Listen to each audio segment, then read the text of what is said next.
Welcome to DataArchiva, a native data archiving solution for Salesforce powered by BigObject. This is a quick demo to showcase a use case of a company where object case, for example, is consuming most of the data space.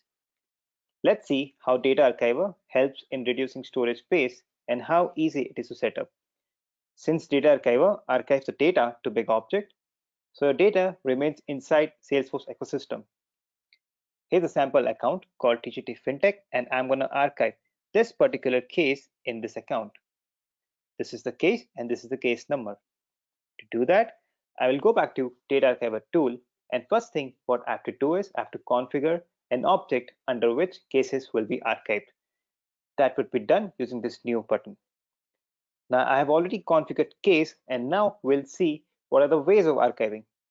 First way is to click on this button, and it will archive all the cases inside your org. You can also schedule it hourly, daily, weekly, monthly.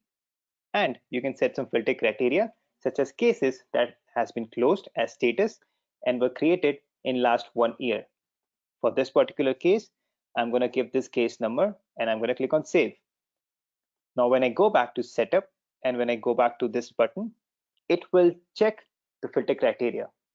Now when I click on confirm, the archival process has been started. Any metadata sync changes can be synced back using this metadata sync button. Now let us see where the archive record went. I go to the parent record, and when I refresh this, we have this related list component of DataArchiva under which your archived records will sit. To view those, just click on this view option and the archived record will open up. All the relationships will be intact. And to bring this data back, you have to click on this restore option. Now, to save more than 80% of data storage cost and archive the data natively, please contact us at contact@dataarchiver.com.